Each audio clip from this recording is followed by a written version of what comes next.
안녕하세요, 다월드입니다. 오늘도 어김없이 파이 이야기를 나누어 보려고 하는데요. 본격적으로 들어가기 전에 암호화폐 시장 전반적인 분위기 잠깐 짚고 넘어가도록 하겠습니다. 오늘은 코인마켓캡에서 제공하는 크립토 시장 개요표를 가져와 보았습니다. 먼저 암호화폐 전체 시가총액은요, 약 2.8조 달러로 소폭 상승하는 모습을 보여주었습니다. 큰 폭의 변화는 아니지만 최근까지 이 시장 분위기가 상당히 침체되어 있던 것을 고려하면요, 이 정도의 회복만으로도 시장에 어느 정도 활기가 돌고 있는 모습이 보여주고 있고, 공포 탐욕 지수를 보시면요, 현재 33포인트를 보여주고 있습니다. 공포 단계에 머물고 있지만은 불과 10일 전인 3월 10일에는 15포인트밖에 되지 않았습니다. 극단적 공포 수준이었기 때문에 이를 보면 단기간에 시장 심리가 긍정적으로 전환되고 있다는 점을 확인할 수 있습니다.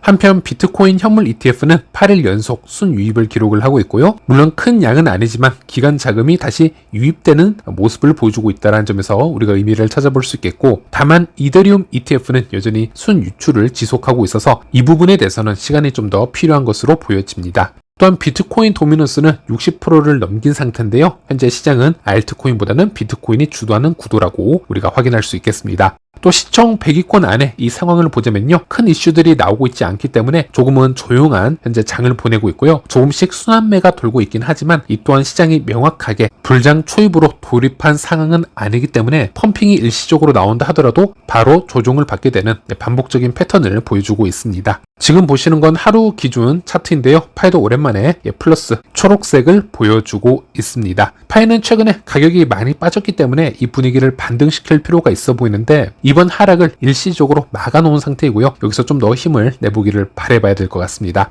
파이 4시간봉 차트입니다. 이번에는 쉽게 하락을 허용하지 않으면서 0.8달러 지지라인 테스팅을 해주고 있습니다. 현재 비트코인과 이 파이의 최근 가격 변화를 보자면요, 지난 4일 동안 유독 파이가 비트나 타 알트에 비해서 가격 하락폭이 큰 것을 우리가 살펴볼 수 있었고요. 다행히 어제부터는 파이가 소폭 반등을 만들어내면서 분위기 전환을 시도하는 것을 살펴볼 수 있습니다.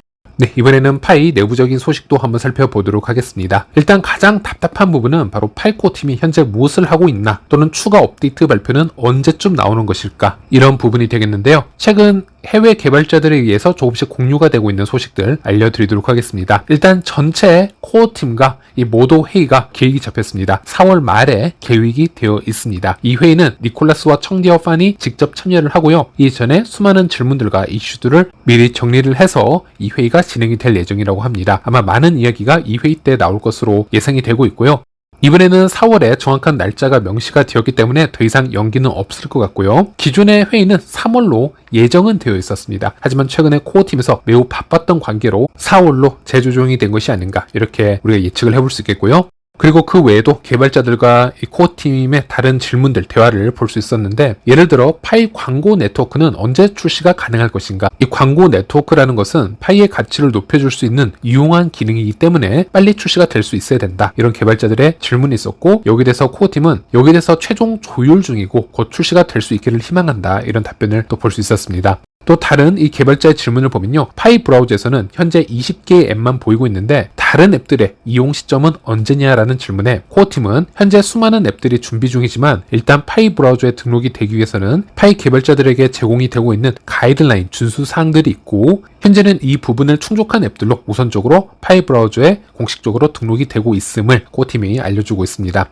그리고 우리가 관심사 중 하나는 파이코 팀이 어떤 KYB 통과 프로젝트들 또는 어떤 타 기업들과 협력 발표를 할까, 이런 부분이 되겠는데요. 코어팀이 여기에 대해서는 일체 공식적으로 어떤 언급을 하고 있지 않기 때문에 조금은 답답한 상황이라고 할 수 있겠습니다. 그럼에도 불구하고 내부적으로 이 커뮤니티 개발자들이나 파이 인플루언서 같은 경우, 또 전 메가모더급에서는 종종 이 내부 루머들이 지금 돌고 있는 것을 살펴볼 수 있는데요. 한 예로 크립토 결제 서비스 제공업체 중 하나인 벤사가 그 중 하나가 되겠습니다. 최근에 이 벤사라는 기업이 파이와 협력을 할 가능성이 높다라는 지금 내부 소식이 나오고 있고, 이 벤사 기업이 파이와 협력을 하게 된다면 사용자들의 신용카드나 은행 송금, 애플페이 등 다양한 방법으로 직접 암호화폐를 구매할 수 있게 되는데요. 여기에 파이코인이 사용이 될 수 있다는 얘기가 되겠죠. 물론 여기에 대해서는 코어팀에서 전혀 언급을 하고 있지 않은 상태고요. 내부 소식이 밝은 개발자들이나 전 메가모더 측에서 얘기를 하고 있는 부분이기 때문에 이런 부분들은 항상 다 맞아 들어가지는 않습니다. 만약 이것이 팩트라고 하더라도 시간이 지나면서 코어팀 내부적으로 방향성이 바뀌거나 파트너십 같은 경우는 언제든지 틀어질 수도 있는 부분이기 때문에 하나의 찌라시로만 봐주시면 될 것 같고요. 지금 보여드린 것처럼 멜딘과 렉스가 여기 대해서 간단하게 이야기를 나누는 것을 살펴볼 수 있는데요. 멜딘 측에서는 F 마테우스에 따르면 이 반사라는 기업이 파이에 합류한다라는 썰이 있던데 이것이 사실이라면 정말 대단할 것 같다, 이런 이야기를 하고 있고, 여기에 커뮤니티 개발자 렉스 같은 경우는 아직은 여기에 물음표를 붙이고 있는 것을 살펴볼 수 있습니다. 하지만 이런 이야기가 전 메가 모더인 F 마테우스에 의해서 나왔다라는 것은 지금 렉스도 인지를 하고 있는 것을 알 수 있고요. 지금 캔리님에 따르면 이 F 마테우스라는 전 메가 모드는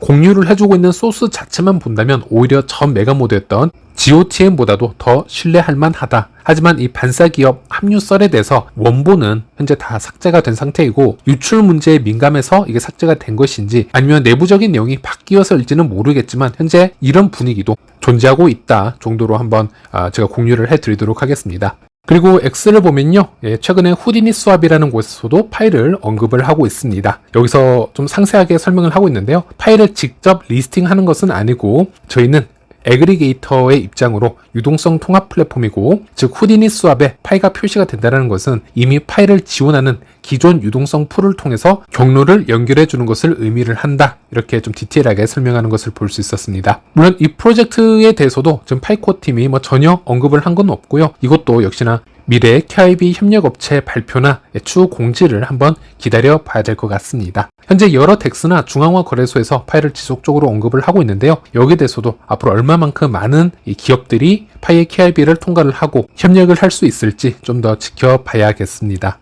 네, 그리고 최근 많은 분들이 저에게 질문을 주고 있으신데요. PCM 지갑 입출금이 되지 않고 있다라고 말씀을 주셨습니다. 제가 파이치엠몰 측에 DM을 보내봤는데 파이치엠몰 측에서는 PCM 지갑을 먹스트 월렛 타입으로 전환 중이기 때문에 업데이트가 완료가 되면 다시 공지가 될 예정이다, 이렇게 언급을 하였습니다. 참고로 이 먹스트 월렛이라는 건 거래소 지갑을 보시면 아시겠지만 파이 지갑 아래 다수의 하부 지갑들을 생성할 수 있는 기술을 얘기를 하고 있고요. 이것으로 각 유저들의 자금을 각각 나누어서 입출금을 할 수 있게 하는 기술이라고 보시면 되겠습니다. 그리고 이번에 파이치엠몰 공지를 보면요, 이제 고유한 파이 입금 주소와 먹스트 계정 그리고 파이 입출금을 쉽게 할 수 있는 트레이딩 계정이 추가가 완료가 되었다고 합니다. 이번 출시 초기에 파이 잔액에서 트레이딩 계정으로 일일 이체 한도와 출금 한도는 200파이로 설정이 되었고, 모든 것이 원활하게 운영될 수 있도록 한도를 설정을 했는데 곧 여러분의 필요에 따라서 한도를 늘릴 예정이다, 이해해 주셔서 감사합니다, 이런 공지가 나왔고요. 그래서 여러분들도 다시 한번 입출금 한번 테스팅을 해보시길 바라겠습니다. 그래서 이전에는 이 PCM 지갑이 파이 개인 지갑하고만 연결이 되어 있었다면은 이제는 이 PCM 지갑을 파이 네트워크망에서 자유롭게 사용할 수 있다라는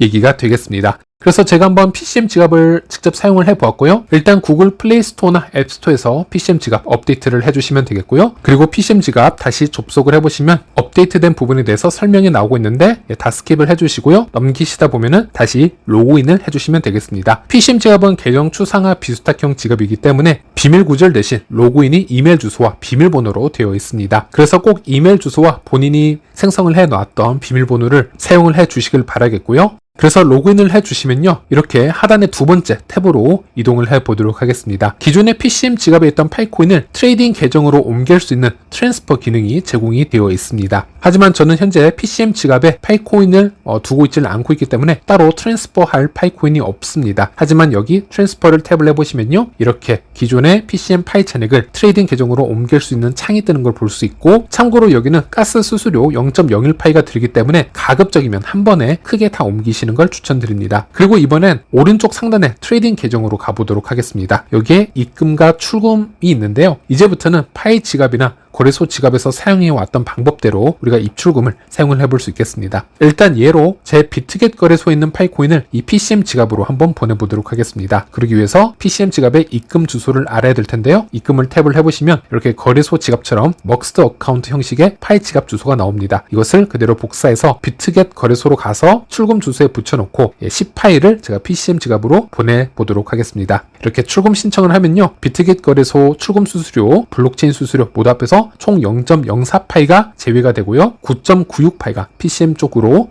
입금된 것을 확인할 수 있습니다. 앞으로 파이치앤몰이나 파이 NFT 등 여러 생태계 사용을 하실 분들은 이렇게 파이를 사용을 하시면 되겠고, 또 저는 여기서 PCM 지갑에서 제 파이 개인 지갑으로 출금을 해보도록 하겠습니다. 제가 가진 9.96파이 모두 제 개인 파이 지갑으로 전송을 해보려고 하는데요. 이럴 때는 PCM 지갑에 출금을 탭해 주시고 출금하기를 가시면 여기서 블록체인 수수료, PCM 출금 수수료가 거래소 수수료보다 조금 더 비싼 것을 알 수 있습니다. 0.05파이가 빠져나가는 걸 볼 수 있고요. 그래서 제 개인 파이 지갑 주소를 여기에 붙여 넣으시고 출금을 하게 되면요, 제 파이 지갑으로 9.91파이가 입금된 것을 확인할 수 있습니다. 이렇게 PCM 지갑 사용이 필요하신 분들은 한번 활용을 해보시길 바라겠습니다.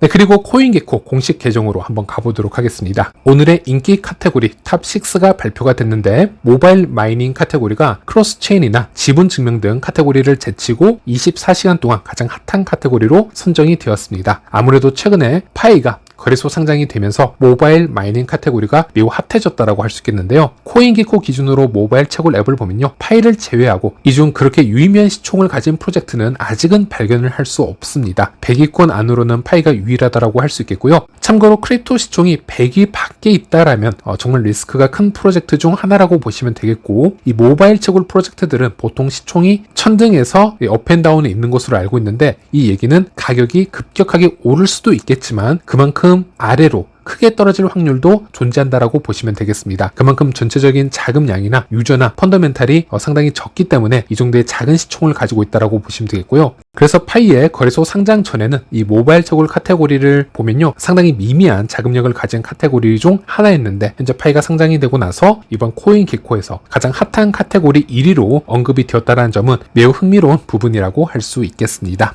네, 오늘은 여기까지입니다. 항상 드리는 말씀이지만 파이를 하다 보면요, 언제나 좋은 일들만 생기는 것도 아니고 반대로 늘 실망과 좌절만 느끼게 되는 것도 아닙니다. 우리가 차트를 보게 되면 이 추세라는 것이 계속 변화가 되고 업앤다운이 생기듯이 우리 파이오니어들의 마음가짐도 시간에 따라 변하는 시점이 분명히 오게 될 거라 봅니다. 초반은 힘들 수 있습니다. 하지만 지금 이 자리에서 의미 있는 생태계의 성장을 함께 지켜보며 버텨나간다면요, 비록 1파이가 지금 당장 5만원, 10만원 혹은 그 이상의 기대치에 곧바로 도달을 하지 못하더라도 나름대로 우리는 이 안에서 만족할 수 있는 순간, 그리고 미소 지을 수 있는 시기를 다시 한번 맞이할 수 있을 거라 생각을 합니다. 그리고 그 시점에 도달을 하면 우리는 또다시 다음 단계를 준비를 할 수 있는 것입니다. 중요한 것은 단기간에 짧고 강한 펌핑을 원하는 게 아니고요, 얼마나 단단한 지지라인을 구축을 해가면서 장기적인 우상향의 흐름을 만들어 가느냐, 이게 아닐까 싶습니다. 네, 오늘은 여기까지입니다. 다음 영상에서 다시 찾아뵙도록 하겠습니다. 시청해주셔서 감사합니다.